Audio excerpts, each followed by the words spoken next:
I warmly welcome Your Excellency Prime Minister Anwar Ibrahim. This visit marks a new chapter of South-South partnership grounded in shared values of harmony, inclusivity, solidarity, and human dignity.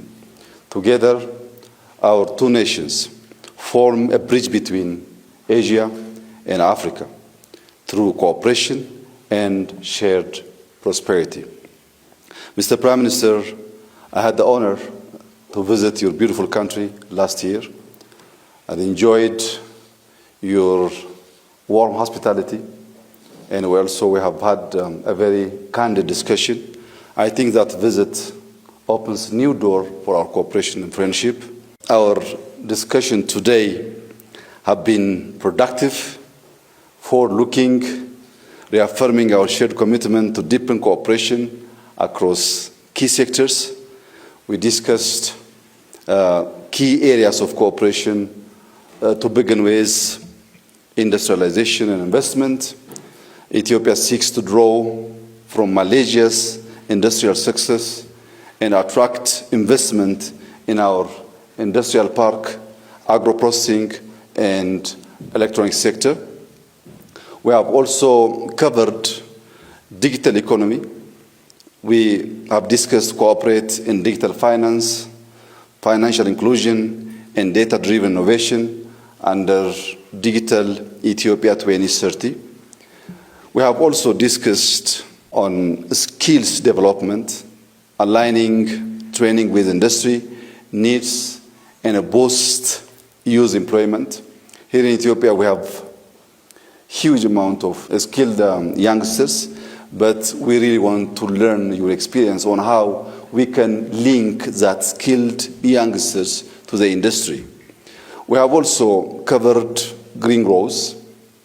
As you might already heard, Ethiopia has chosen to host COP32, the biggest summit on climate. We really feel honored to get this opportunity. We will definitely deliver and make proud everyone who has trusted Ethiopia. But for this, we need partners like Malaysia. We need support from Malaysia on how we can deliver the best COP in Africa. Besides this summit, we also would like to, on partnering in renewable energy, bioenergy, and carbon market. These are the areas that we have covered. I am sure we will do something great on linking green growth with artificial intelligence. On both sides, Malaysia has a very rich experience, and Ethiopia is willing to share that experience, and I'm sure it will benefit both sides. The other key areas which we have covered is tourism. In Ethiopia, we have lots of attractions. It's a very ancient country, but the downside in Ethiopia was destinations. But for the last couple of years, the government of Ethiopia heavily invested on destinations. Today, we have both the attractions and destinations. If anyone decide to come and to visit Ethiopia, I am sure they will not regret, because there are lots of things to capture in this beautiful and ancient country. Ethiopia and Malaysia reaffirm commitment to a more connected and equitable global south. We'll formalize cooperation through joint framework. Malaysia is reopening its embassy, but more importantly, we are reaffirming a friendship between two nations bound by deep values, rich diversity, and common vision for inclusive growth. Mr. Prime Minister, once again, welcome to Ethiopia. I wish you and your delegation a fruitful stay in this beautiful city. Thank you, Mr. Prime Minister. The floor is yours. Thank you, my respected Prime Minister and friend Abiy Ahmed, and also the delegation, the government, for this wonderful opportunity, hosting us in the delegation, not merely as diplomatic engagement, but more by very serious, frank discussions to enhance our bilateral relations and so to showcase the importance of Ethiopia to Malaysia and the region, ASEAN and beyond. And therefore, I cannot express beyond Ahmed. Thank you very much. Now, as you have heard, the discussions covers a comprehensive area. Of course, diplomatic engagements must ultimately result in strong economic fundamentals of trade, investments, and relationship that covers research, tourism, collaboration in various fields, including culture, the arts, which we have actually deliberated at great length. But beyond that, of course, some of the new technology, the new challenges, new direction, includes energy transition, digital transformation, which includes, of course, data centers, AI, semiconductor. We have our strength and you have your strength. I think this collaboration is important. Both of us share the need to focus on enhancing this bilateral relations, trade, and using our countries to penetrate the neighboring countries in the region. And I think Malaysia have learned as a trading nation with huge investments in trade with the West and the East, United States, Europe, China, India, etc., that the way forward would be to spread out and penetrate new markets in Africa, Latin America, and beyond.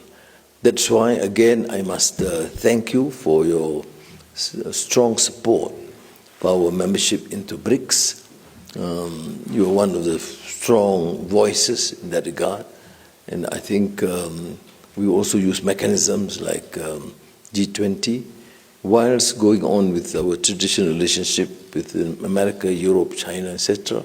We want to extend and expand this, which covers a number of issues. And thank you again, because Ethiopian Airlines, as you drop in Kuala Lumpur, and now we have this new engagements and collaboration between the airlines. But most of which I think I need to reiterate, Abiy Ahmed, Prime Minister, that though unfortunately the visit is long overdue.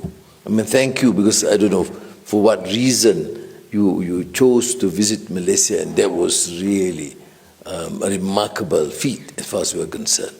And though the engagements has been less, although Emperor Haile Selassie did visit Malaysia, but it was cordial, good relations, but nothing substantive in terms of serious engagements, strategic relations, until your visit. So you are a man of vision, and you're a tough guy. I know that from looking at the phenomenal progress that you have seen in the last 5, 6 years. Of course, both of us are, great champions of reform. I call it reformacy, but amazingly, we did it, of course, in a matter of decades. I'm pushing it in the last 3 years, but we had a very strong, important base.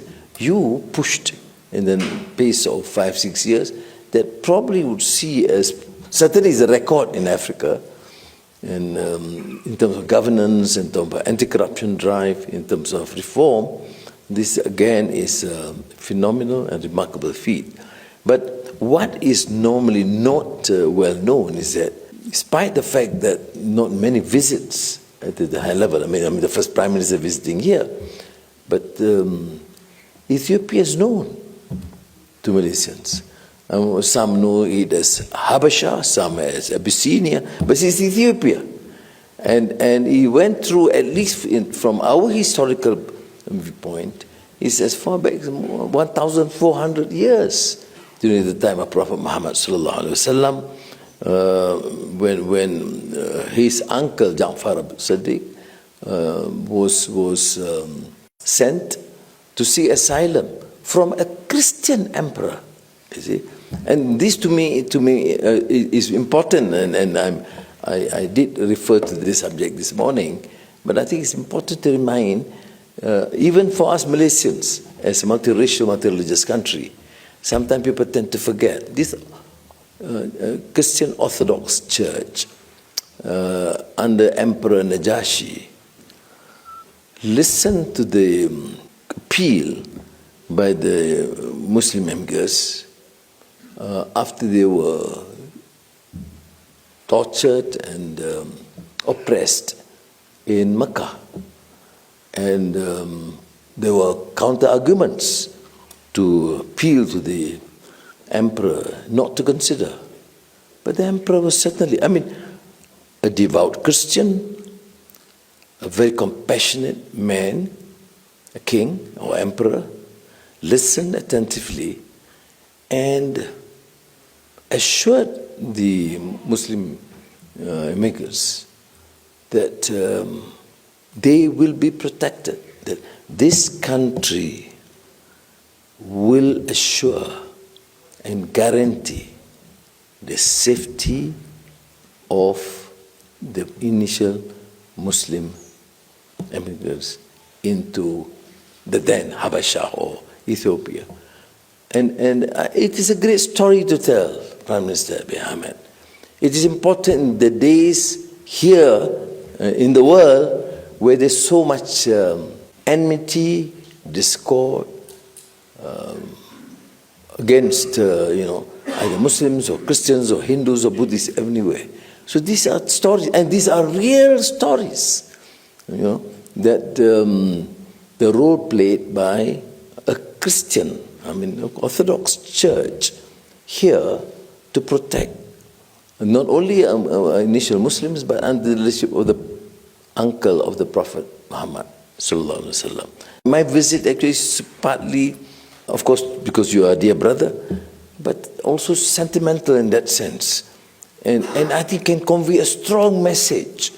And what is astounding is this country is now forging ahead with all the strength and vigor under your leadership to showcase to Africa and the world that countries can succeed and can progress and become, again, an important country in Africa and to the world. And Malaysia is fortunate, therefore, to be embraced by you and this country as a reliable friend. And let me assure you, to conclude this remark, that we will do whatever is necessary, my dear Prime Minister Abiy Ahmed, to ensure that these relations between Malaysia and Ethiopia will be, showcased in terms of what true friendship and two countries with trust and affection to build in the interests of our people. So thank you again.